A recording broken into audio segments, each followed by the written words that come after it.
Not every hotel in California is sunshine, ocean views, and complimentary beach towels. Some have histories so dark, so strange, or so ethically tangled that walking through the lobby feels like a decision you're going to be explaining to people later. Others are simply charging far more than they're delivering, which is a different category of problem, but still your problem once you've confirmed the reservation. Here are the 5 hotels in California you should avoid at all costs, and exactly why. Hotel 5.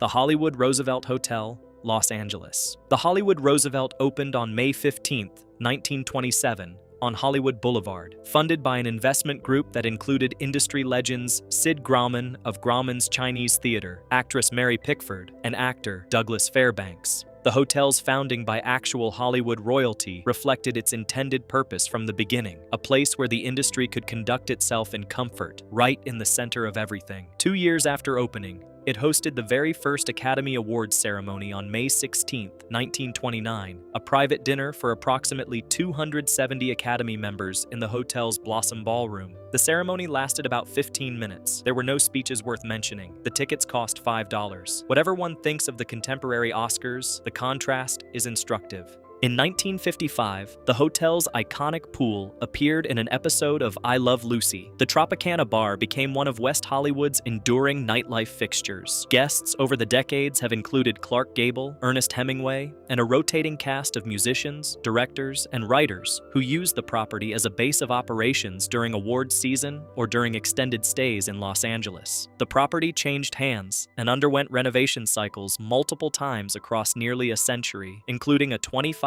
million renovation in 2015 that brought the rooms and public spaces to their current condition. It has had a genuinely remarkable run as a piece of living Hollywood history, and it knows it. The hotel's entire marketing strategy in the current era leans heavily on the weight of that legacy. It has also spent decades aggressively marketing itself as one of the most haunted hotels in Los Angeles, which is either a selling point or a reason to check availability elsewhere, depending entirely on your personality. The marquee ghost is Marilyn Monroe. Monroe lived at the Roosevelt for approximately 2 years in the late 1940s, while she was still an unknown model trying to break into the industry. Shooting her first magazine cover by the hotel's pool, living cheaply, waiting for something to happen. After her death in August 1962, staff began reporting apparitions in a full-length mirror from her former lower-level suite. The sightings reportedly became frequent enough that management moved the mirror to a hallway near the elevator, where it became one of the hotel's most reliably photographed objects. Guests report seeing a blonde woman's reflection and turning to find no one there. The hotel now offers suite packages that reference Monroe by name and leans into the connection at every opportunity. Montgomery Clift, the acclaimed actor who reportedly trained at the Roosevelt while preparing for his 1953 role in From Here to Eternity, is said to haunt room 928. Guests have reported the sensation of being touched and hearing trumpet playing with no visible source. Errol Flynn is reportedly present somewhere in the building as well, though where exactly he tends to manifest is left somewhat vague in the hotel's promotional materials. The hotel does not appear to be discouraging any of this. The Hollywood Roosevelt is a legitimate operating hotel with a genuinely remarkable history, and if you enjoy ghost-adjacent tourism with a Sunset Strip address, it serves that purpose perfectly well. The reason it makes this list is the gap between what it charges and what guests who are not specifically interested in the paranormal tend to report receiving. Complaints about aging infrastructure, inconsistent service levels from visit to visit, noise from the bar and pool area that makes sleeping difficult on weekends, the Tropicana pool bar is not a quiet neighbor, and the specific friction of being located on one of the most congested and commercially aggressive stretches of Hollywood Boulevard all appear consistently in recent guest reviews. The Walk of Fame is right outside. The costumed character performers are out there. The crowds are year-round. The noise from Hollywood Boulevard does not observe a curfew. All of that comes packaged with the address. The nightly rate should account for those trade-offs more honestly than it currently does. Hotel 4, Hotel del Coronado, San Diego. The Hotel del Coronado is one of the most photographed buildings in California and one of the most famous beach resorts in the United States. It opened in 1888, built by Elisha Babcock and Hampton Story on a long, flat peninsula across the bay from downtown San Diego, connected to the mainland by a narrow causeway. Construction required 33 million board feet of lumber and took 2 years. Babcock and Story's stated ambition was to create the talk of the Western world, and in many respects, they succeeded. The building is a genuine architectural landmark, sweeping white Victorian architecture with a distinctive red-tiled roof, turrets, covered walkways, and a setting directly on one of the most beautiful stretches of Pacific Beach in Southern California. American presidents from Benjamin Harrison to Barack Obama have stayed there. Royalty from around the world has visited. The 1959 film Some Like It Hot, starring Marilyn Monroe, Jack Lemmon, and Tony Curtis, used it as a primary filming location. Historic Hotels of America has been recognizing it for decades, and its position on the National Register of Historic Places is well established. It has also been home for more than 130 years to the story of Kate Morgan, the guest who checked in and never checked out. On November 24, 1892, 5 days before Thanksgiving, a young woman checked into the Hotel del Coronado under the name Lottie Bernard. She arrived by train from Los Angeles, and witnesses reported that she had been in a visible argument with a male companion who disembarked before reaching San Diego, leaving her apparently alone and without resources. During her 5-day stay, staff and guests noted that she seemed deeply melancholy, spoke of illness, and appeared to be waiting for someone who never came. On November 29, 1892, Thanksgiving Day, her body was found on an outdoor staircase leading down to the beach. She had died from a gunshot wound to the head. She had traveled into San Diego during her stay to purchase the revolver herself. The San Diego coroner determined it was self-inflicted. Her real name, pieced together by historians and hotel archivist Christine Donovan over the following decades, was Kate Morgan. She was 24 years old. The full circumstances of her life, an unhappy marriage, financial desperation, a web of relationships that remains only partially reconstructed, continue to generate both scholarly interest and considerable amateur speculation.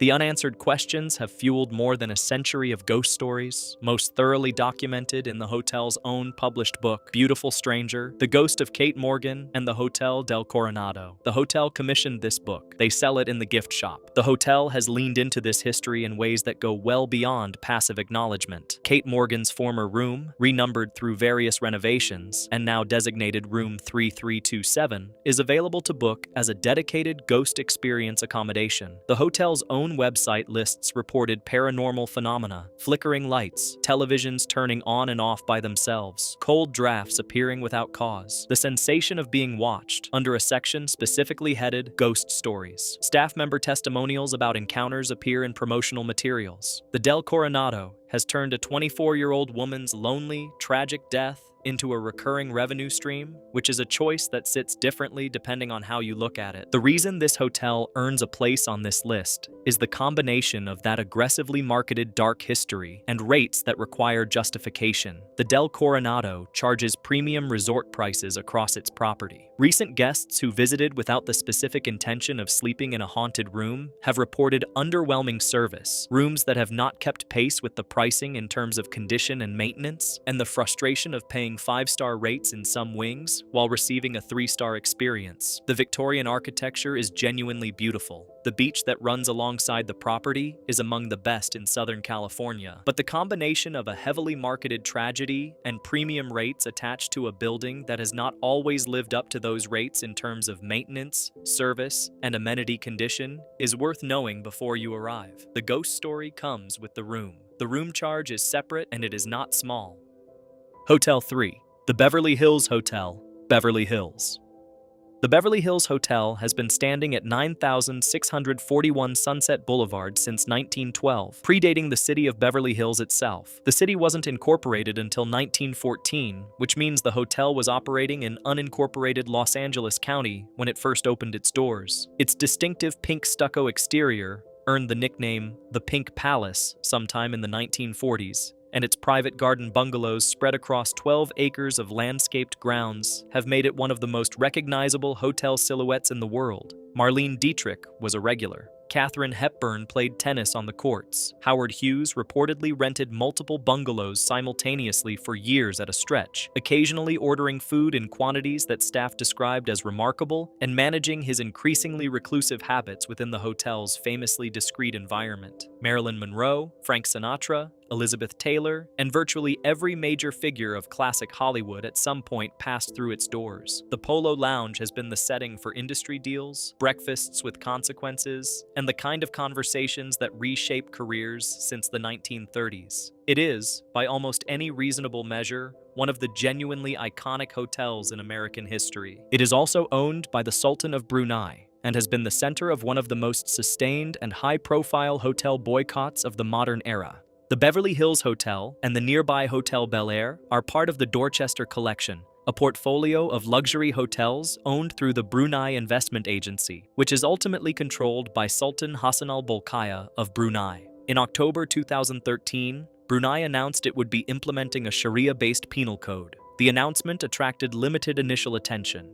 That changed in 2014, when the first phase was actually implemented, and the scope of its provisions became clear. Punishments including flogging, amputation, and death by stoning for offenses, including homosexuality and adultery. Hollywood turned its attention to the Sultan's Los Angeles properties almost immediately. The Motion Picture and Television Fund canceled its annual Night Before the Oscars gala. Major talent agencies, CAA and WME, told their agents and clients not to attend events at the property. Jay Leno, Ellen DeGeneres, Sharon Osbourne, Richard Branson, and Elton John were among the public figures who called for a boycott. The Beverly Hills City Council passed a unanimous resolution condemning Brunei's laws and calling on the Sultan to sell the property. The Los Angeles LGBT Center CEO Lori Jean stated directly, "His policies of murdering and torturing gay and lesbian people and women have no place in a civilized society." A second, more intense wave of protests arrived in April 2019, when Brunei announced it was moving forward with full implementation of its penal code,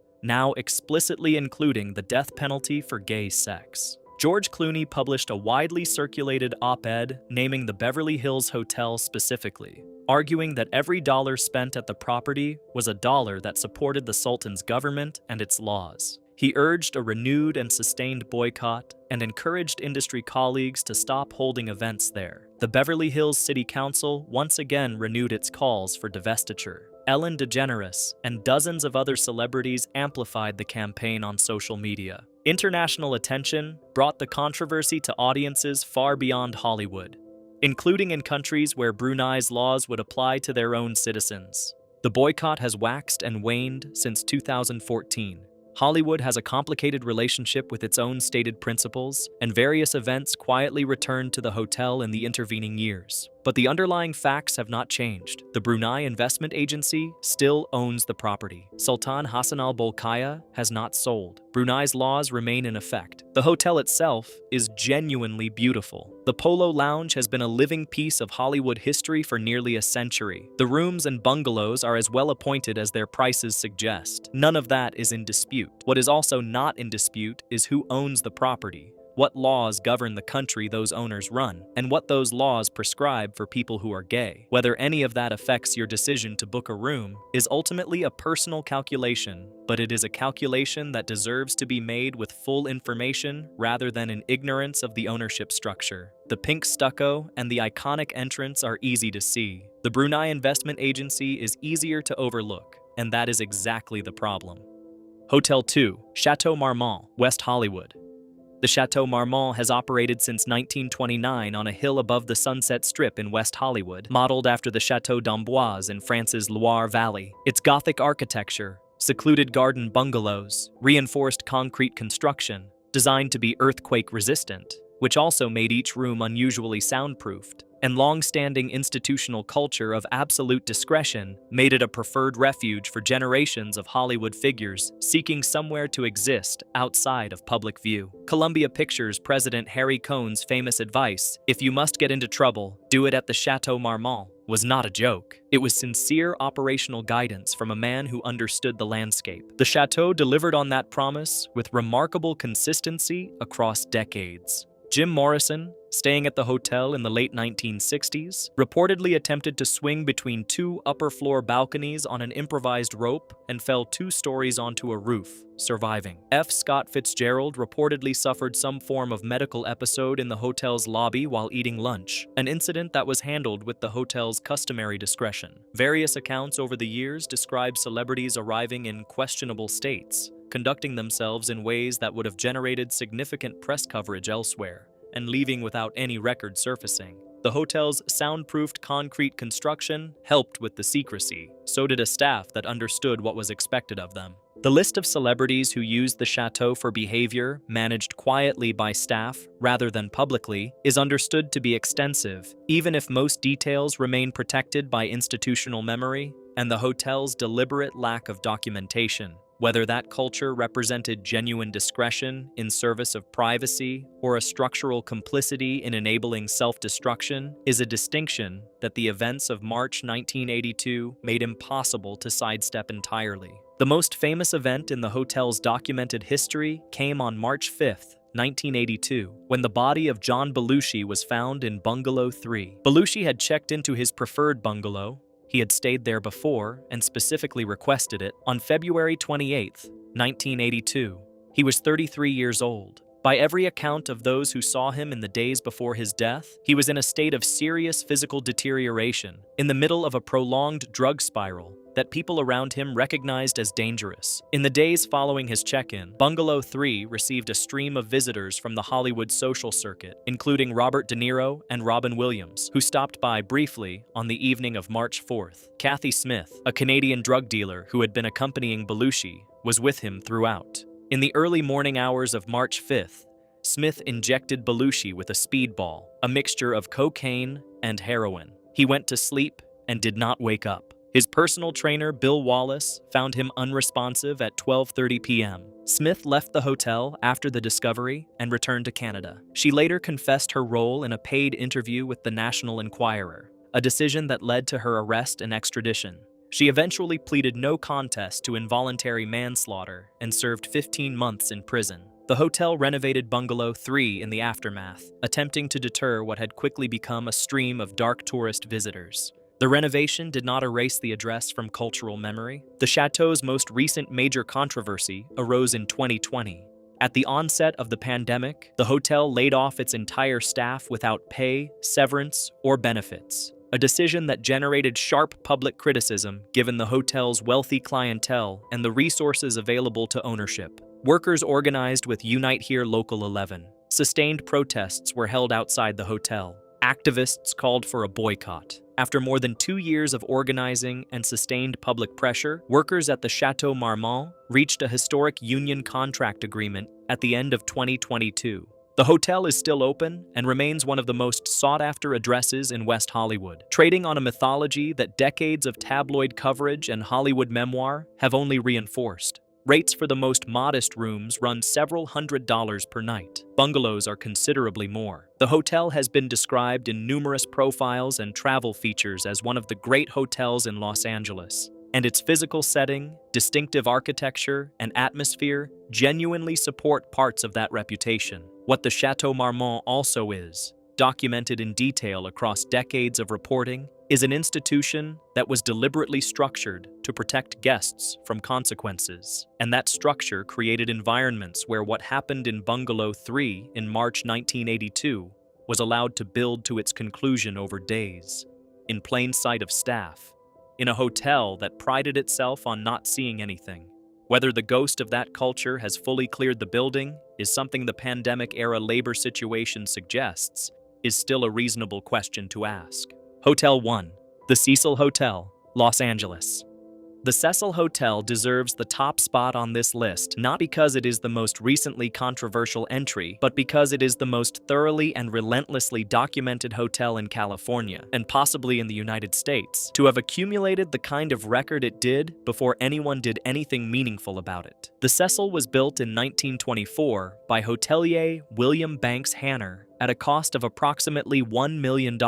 Designed in the Art Deco style by architect Loy Lester Smith, conceived as a destination hotel for business travelers on Main Street in downtown Los Angeles. It opened in 1927 with a marble lobby, stained glass windows, and 700 guest rooms. The Great Depression arrived within a few years of the opening, and Main Street began its long decline toward what would become Skid Row. The neighborhood changed around the Cecil, and the Cecil changed with it. Long-term residents replaced business travelers. The rates fell. The guest profile shifted considerably. What followed over the next 9 decades is one of the most sustained accumulations of violent, tragic, and unexplained events in the history of American hospitality. The first documented suicide at the hotel occurred in 1931, 4 years after opening. The deaths continued, suicides, murders, and accidents, with a frequency that earned the building the informal nickname, the Suicide, among its long-term residents. In 1962, a woman named Pauline Otten leaped from the 9th floor of the Cecil and landed directly on George Giannini, a 65-year-old pensioner walking on the sidewalk below. Both died. A suicide had accidentally become a homicide. That same year, Julia Frances Moore jumped from the 8th floor. In 1964, a beloved long-term resident known throughout the neighborhood as Pigeon Goldie, her real name was Goldie Osgood, and she earned her nickname by spending her days feeding pigeons in Pershing Square, was found in her hotel room, raped, stabbed, and beaten. A man was arrested but subsequently cleared. Osgood's murder was never solved and remains an open case. In the mid-1980s, Richard Ramirez, the serial killer known as the Night Stalker, confirmed responsible for the murders of at least 13 people across California between April 1984 and August 1985, was confirmed by hotel staff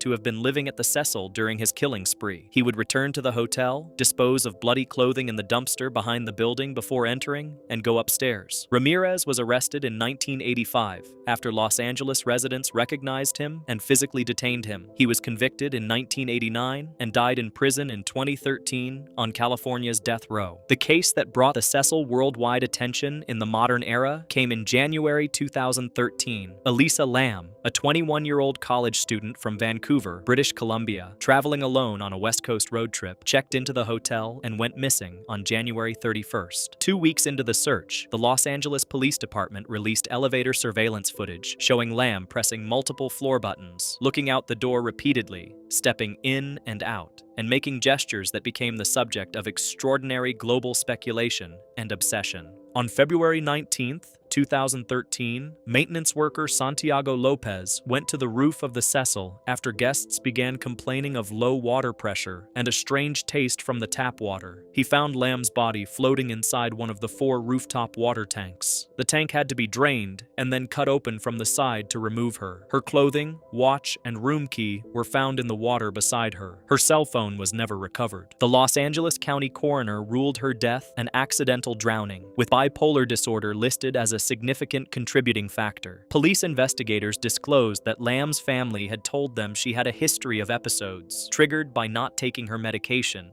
during which she had experienced hallucinations and sought shelter in unusual places. The theory was that she had experienced such an episode, made her way to the roof, and climbed into the open tank. Whether that explanation satisfies every question the case raised is a separate matter from its official status. The case was officially closed in June 2013. The Netflix documentary series Crime Scene: The Vanishing at the Cecil Hotel, released in 2021, brought the story to a global audience again, not only for Lam's tragic case, but for what the series documented about the years of online speculation that followed and the harm that speculation caused to people who had nothing to do with her death. In 2017, the Cecil Hotel closed to guests. The building was subsequently converted to a combination of affordable housing units and some commercial space, and the Los Angeles City Council declared it a historical landmark that same year. The building still stands on Main Street, which tells you something about the resilience of downtown Los Angeles real estate. The Cecil Hotel is now unavailable for booking, which is the correct outcome. The appropriate question is not why it eventually closed to guests, but why the process took nearly 90 years, through dozens of documented deaths, unsolved murders, murders, 2 different serial killers who used the building as a base of operations between crimes, and the drowning of a 21-year-old woman in the building's own rooftop water supply before anything substantive changed. The answer to that question is more complicated and more depressing than anything a video about California hotels should spend too long on. It involves the specific economics of Skid Row and who gets to decide what happens to the people who live and stay there. It involves the regulatory gaps in how residential hotels, single-room occupancy buildings that existed in a legal category separate from standard hotels, were governed,